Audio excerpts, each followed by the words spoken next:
जाता, दिखाया भी नहीं जाता है। भगवान की महिमा, भगवान का साक्षात्कार जिस मनुष्य को हो गया है, उन्हें भी अंकुश है कि संपूर्ण जनमानस तक हमारी कीर्ति कितनी आपको फैलानी है। मेरे साक्षात्कार तुझे हो गए। भगवान शिव कहते हैं कि अगर तेरी भक्ति से मैं प्रसन्न नहीं होता तो तुझे दर्शन ही नहीं देता, लेकिन मेरे ही हृदय प्रिय भक्त के सानिध्य में तुझे मैंने ही लेके आया, मैंने ही तुझे मेरी भक्ति करने का मार्ग बताया, मुझे प्राप्त करने का मार्ग मैंने ही बताया, और मैं ही तेरी भक्ति से फिर पुनः प्रसन्न होकर के तुझे अनुग्रह आशीर्वाद प्रदान कर रहा हूँ। ये सब भगवान शिव की कृपा से ही संभव हो पाता है।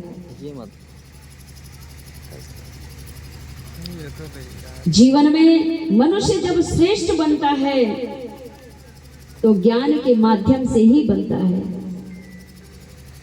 लेकिन ज्ञान मिल जाने के बाद अहंकार भी आता है। इसीलिए माँ बगलामुखी शक्ति सिद्धपीठ जिला सिवनी से जो भी नर नारी भक्त जुड़ते हैं, उन्हें डायरेक्ट ज्ञान नहीं दिया जाता, पहले उन्हें भक्ति प्रदान की जाती है। भक्ति के वशीभूत भगवान होते हैं। भक्त और भगवान में भेद नहीं होता, गुरु और शिष्य में भेद नहीं होता। दूध और पानी जैसे शिष्य और गुरु अलग अलग है, जिस दिन दीक्षा हो जाती है उस दिन ऐसा मेल हो जाता है जैसे दूध और पानी को एक साथ मिला दिया तो एक साथ दिखता है, फिर किधर दूध किधर पानी समझ में नहीं आता। इसी प्रकार गुरु और शिष्य का रिश्ता होता है। सबसे पहले मनुष्य को भक्त बनना पड़ता है, गुरु सेवा करनी पड़ती है। कुछ भक्तों का कहना है कि मुझे दीक्षा चाहिए माँ। मेरा कहना है कि भक्तों, पहले मुझे अच्छे से जान लो, समझ लो, परख लो, और मन में ये भाव भी रखो कि हम गुरु माता को गुरु बनाए तो क्या ये माँ हमारी गुरु माँ बनने लायक है कि भी नहीं है, इनके अंदर कितना ज्ञान है। गुरु की परीक्षा भी ले सकते हैं भक्तों। ऐसा नहीं कि आप गुरु की परीक्षा ना लें, गुरु को जांचो, परखो, इसके बाद ही दीक्षा लेना। हमारे पुराने बड़े बुजुर्गों ने कहा है, बेटे पानी पीना छान के, गुरु बनाना जान के।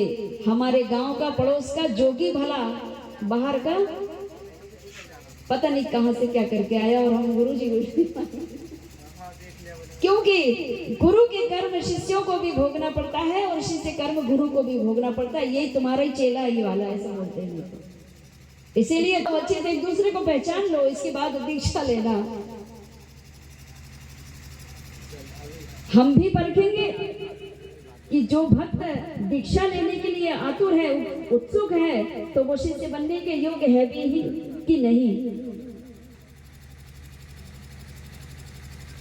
बिन गुरु ज्ञान कहां से पाऊं।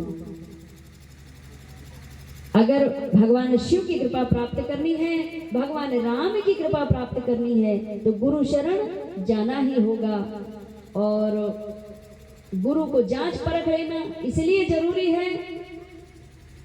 कभी कभी अज्ञानता के वशीभूत दिव्य साधना करने के लिए मनुष्य कहीं भी दीक्षा ले लेता है, और बेचारे उन देवताओं को, ब्राह्मण देवताओं को साधना की पद्धति ज्ञात नहीं रहती, क्योंकि वे वैदिक पद्धति से पूजन करवाते हैं। दो प्रकार से पूजन होती है परमात्मा की आराधना, एक वैदिक पद्धति से, एक तांत्रिक पद्धति से।